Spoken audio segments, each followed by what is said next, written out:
Alexander Vladimirovich Bychkov is a Russian serial killer. Between September 2009 and January 2012, he committed 9 proven murders in the city of Belinsky, Penza region. The maniac's victims were men, many of whom abused alcohol or led vagrant lifestyles. By his own admission, Bychkov engaged in eating his victims. This is the Defunct City channel. Subscribe to our channel and don't forget to click on the bell so as not to miss new episodes and stay up to date. Alexander Bychkov was born on April 1 of the year 1988. His younger brother Sergei was born 2 years later. His father Vladimir Bychkov worked as a combine harvester. Later he learned to repair refrigeration equipment. According to neighbors, his mother Irina Bychkova had problems with alcohol, to which his father became addicted over time. At the age of 40, presumably because of his drinking problems, as well as due to problems in the family, he took his own life. His mother, however, did not grieve for long. She constantly had some drinking companions and admirers. From a young age, according to the townspeople, the mother forced her children to do hard labor in the vegetable garden and to gather scrap metal. If the brothers came home without money, she did not hesitate to beat them. In addition to this, the boys were also involved in petty theft from the household plots. They were caught stealing many times, but were usually spared and let go.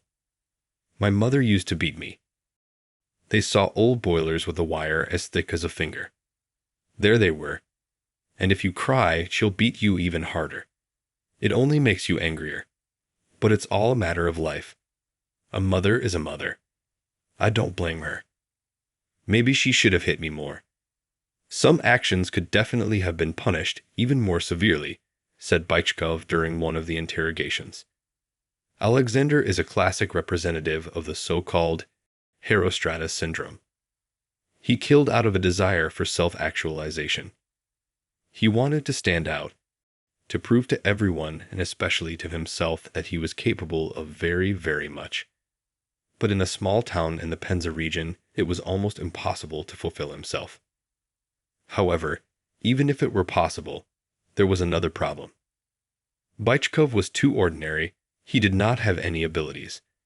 And even if he had, he did not know about it, because there was no one to develop these abilities in him.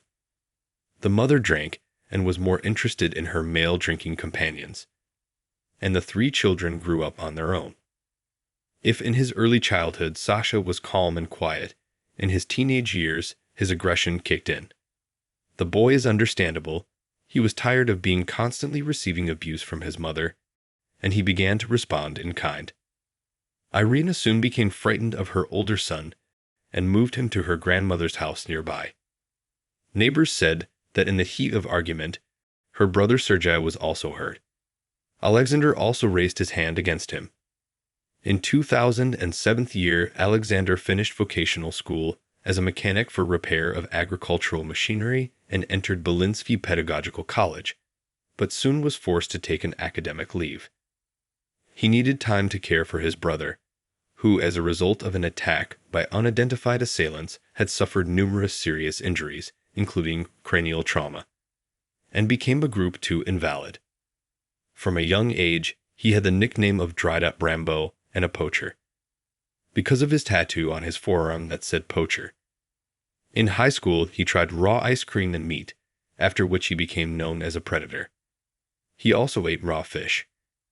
Bychkov committed his first felony on September 17th of the year 2009. He murdered 60-year-old Evgeny Zhidkov. The man had come to Belinsky to the district archive to get his pension documents. The killer met the victim in a local liquor store. He invited the elderly man home for the night, and at night, when he fell asleep, he took his life.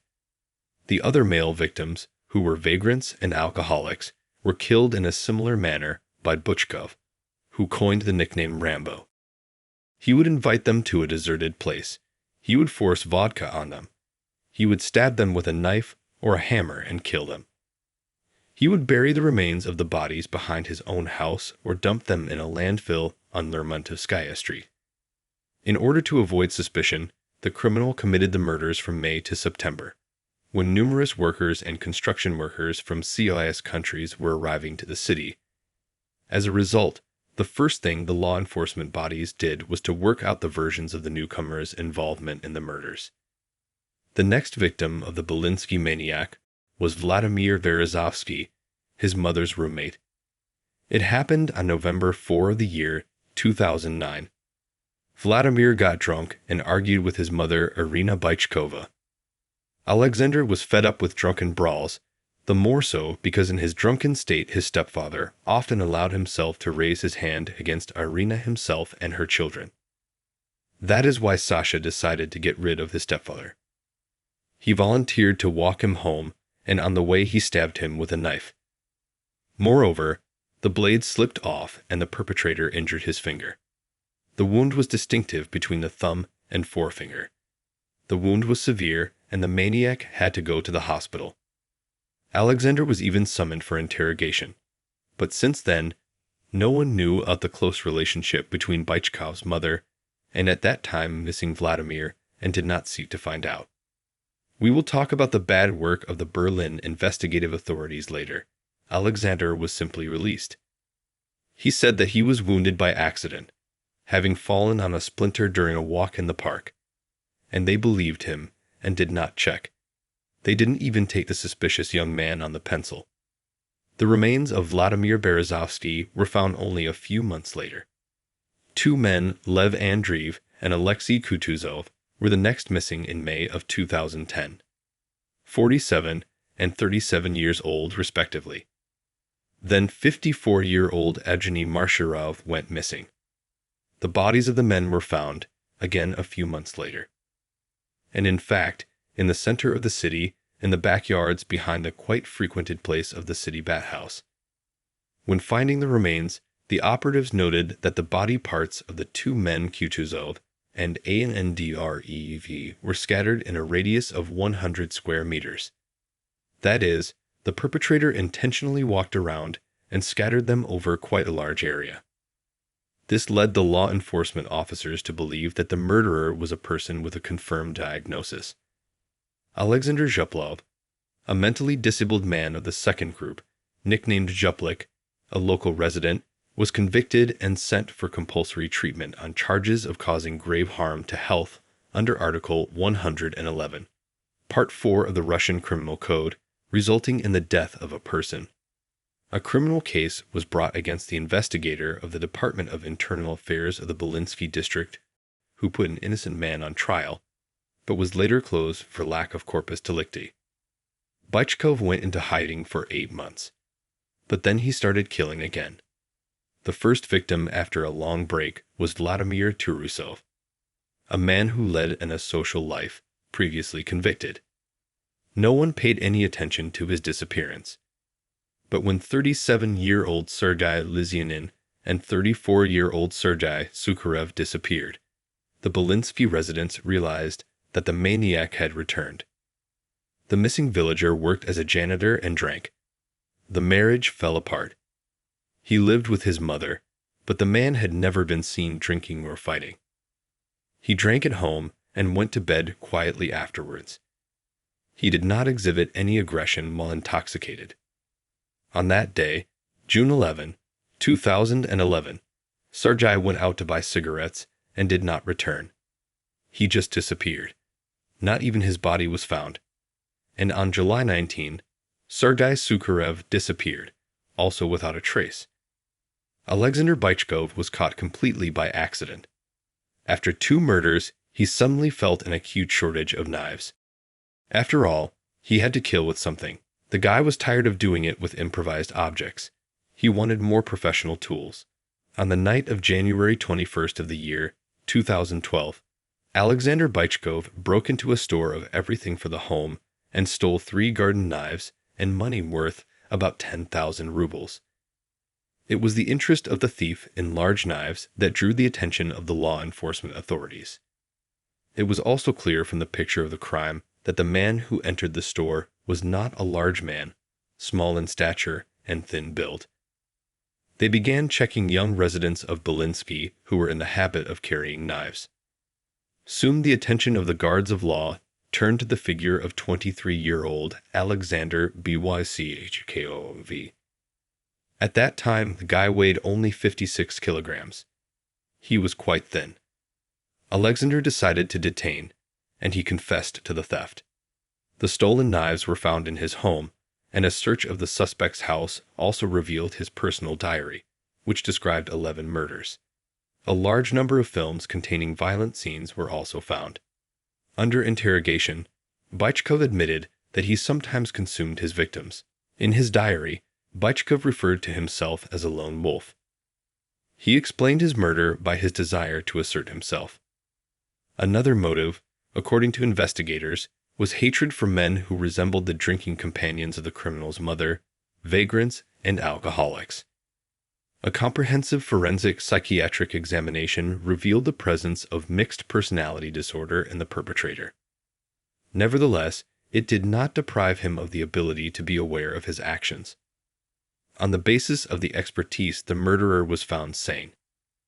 At the investigative experiments, the maniac demonstrated his attack technique with pleasure. At the same time, there was a smug smile on his face. There were other cases of missing men of different ages in Belinsky, but the criminal himself claimed that on his account there were only 9 people. That said, Alexander also had his own philosophy. He claimed that he consciously took the lives of only men because they could stand up for themselves. I did not kill women and children as a matter of principle, and I did not even plan to.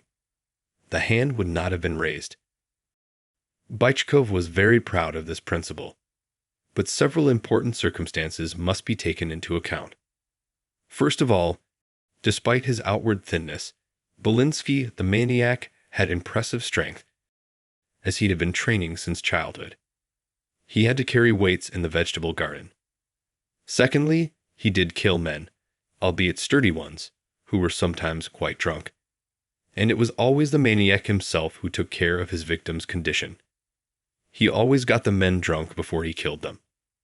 Maybe because he knew he couldn't cope with being sober. But Alexander, judging by his rare interviews, is still proud of himself. On December 28, 2012, the Penza region prosecutor approved the indictment against Bychkov. The defendant refused to be tried by a jury. The court found 9 episodes proven. Alexander Bychkov was found guilty. The fact of cannibalism could not be proved. On March 22, 2013, the Penza Regional Court sentenced him to life imprisonment in a maximum security penal colony. The convict and his attorney did not agree with the sentence. They appealed to a higher court. The Judicial Board for Criminal Cases of the Supreme Court of the Russian Federation considered the complaint and left the verdict unchanged and the complaint without satisfaction. Bychkov is serving his sentence in the colony on Otneny Island in the Vologda region. Already in prison, Alexander met a U.S. citizen by correspondence. A girl named Christina Vare saw Bychkov in a documentary and fell in love. A romance began in letters. Then Christina came to the colony several times. She also contacted the mother of her lover, Irina Bychkova, whom she helped financially. Eventually, the lovers married, and they had a son.